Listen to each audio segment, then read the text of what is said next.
Question வந்து acid base கான்செப்டை கிளியரா அண்டர்ஸ்டாண்ட் பண்றதுக்கு இது ரொம்ப யூஸ்ஃபுல்லா வந்து இருக்கும்.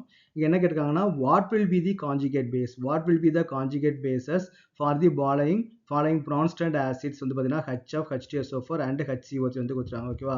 அப்போ வந்து பிரான்ஸ்டன்ட் பார்த்தீங்கன்னா ஒரு சயின்டிஸ்டோட நேம். அவர் ஆசிட் பேஸை பத்தி ஒரு கான்செப்ட் வந்து நமக்கு வந்து எக்ஸ்பிளைன் பண்ணாரு. ஓகே, அப்போ பிரான்ஸ்டன் வந்து நம்ம என்ன சொன்னான்னு பார்த்தீங்கன்னா எந்த ஒரு மாலிகூல் H+ வந்து டொனேட் பண்ணுதோ அது வந்து நமக்கு வந்து ஆசிட், H+ வந்து அக்செப்ட் பண்ணுச்சு அப்படின்னா அது வந்து நமக்கு வந்து பேஸ் அப்படின்னு வந்து நமக்கு சொல்றாங்க. ஓகேவா?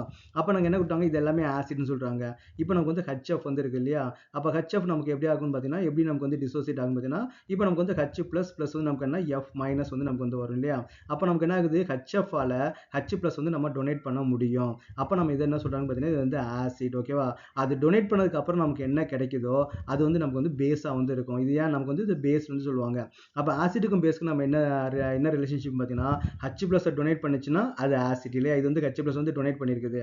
அப்போ இது மறுபடியும் என்ன ஆகும், H+ அக்செப்ட் பண்ணுறதுக்கு வந்து பாசிபிலிட்டிஸ் இருக்குது. ஏன்னா இது பாசிட்டிவ் சார்ஜ், இது நெகட்டிவ் சார்ஜ் இல்லையா? அப்போ H+ அக்செப்ட் பண்ணால் நமக்கு என்னது பேஸ் அப்படின்னு சொல்லுவாங்க. ஓகேவா? அப்போ இது வந்து நமக்கு என்னது ஆசிட், இது வந்து நமக்கு என்ன பேஸ் அப்படின்னு சொல்லி எக்ஸ்பிளைன் பண்ணலாம். அப்போ எந்த ஆசிட்லேருந்து வருதோ அந்த பேஸுக்கு பேர் என்ன, கான்ஜுகேட் பேஸ் அப்படின்னு சொல்லுவாங்க. ஓகேவா? அப்போ கான்ஜுகேட் பேஸ்னா ஒன்றுமே கிடையாது, அது வந்து பேஸ் தான். அது வந்து பார்த்தீங்கன்னா எந்த ஒரு ஒரு மாலிகுலேருந்து அது வந்து வந்திருக்குது, அதனால இது என்ன கான்ஜுகேட் பேஸ் அப்படின்னு சொல்லுவாங்க. அப்போ நமக்கு என்ன கேட்டாங்க, what will be the conjugate base. அப்போ HF வந்து ஒரு ஆசிட், அவரோட கான்ஜுகேட் பேஸ் என்னன்னு பார்த்தீங்கன்னா F-. நெக்ஸ்ட் என்ன கொடுத்தாங்க, H2SO4 வந்து கொடுத்துருக்காங்க. H2SO4. அப்போ H2SO4 நமக்கு என்ன பண்ண முடியும், H+ வந்து டொனேட் பண்ண முடியும். H+ ப்ளஸ் நமக்கு என்ன ஃபார்ம் ஆகும், HSO4- இருக்காங்க இல்லையா? அப்போ HSO4- நமக்கு எங்கேருந்து வந்துச்சு, இந்த ஆசிட்லேருந்து வந்தது. அப்போ இதுக்கு பேர் நம்ம என்ன சொன்னா கான்ஜுகேட் பேஸ். ஓகேவா? அப்போ சல்ஃபரிக் ஆசிட்லேருந்து வரக்கூடிய கான்ஜுகேட் பேஸ் வந்து நமக்கு வந்து இதுதான். நெக்ஸ்ட் என்ன பண்ணா பைகார்பனேட் வந்து கொடுத்துருக்காங்க. HCO3- வந்து கொடுத்துருக்காங்க. அது இது H+ வந்து டொனேட் பண்ண முடியுமா, டொனேட் பண்ண முடியும். ஏன்னா ஹைட்ரஜன் வந்து நமக்கு வந்து இருக்குது இல்லையா? அப்போ நமக்கு என்ன H+ ப்ளஸ் CO3 2- வந்து நமக்கு வந்து மாறும் இல்லையா? அப்போ இது வந்து நமக்கு வந்து ஆசிட், ஏன்னா H+ வந்து டொனேட் பண்ணுது.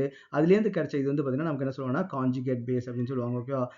கார்பனேட் வந்து நமக்கு என்ன சொல்லுவோம்னா கான்ஜுகேட் பேஸ். இதான் conjugate acid and conjugate base வந்து எக்ஸ்பிளைன் பண்ணுறதுக்கான ஒரு மெத்தட். அப்போ பிரான்ஸ்டன் தியரி படி நமக்கு வந்து ஆசிட் அப்படின்னா நமக்கு என்னன்னு பார்த்தீங்கன்னா H+ வந்து டொனேட் பண்ணணும். பேஸ் அப்படின்னா H+ வந்து நமக்கு வந்து அக்செப்ட் பண்ணால் அது வந்து நமக்கு வந்து பேஸ். இவ்வளோதான் பிரான்ஸ்டன் தியரியை பொறுத்த வரைக்கும்.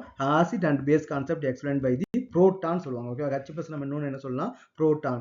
அப்போ பிரான்ஸ்டன் வந்து ஆசிட் பேஸ் கான்செப்ட் நமக்கு எதை வச்சு எக்ஸ்பிளைன் பண்ணிட்டாரு, புரோட்டான் வச்சு நமக்கு வந்து எக்ஸ்பிளைன் பண்ணியிருக்கிறாரு.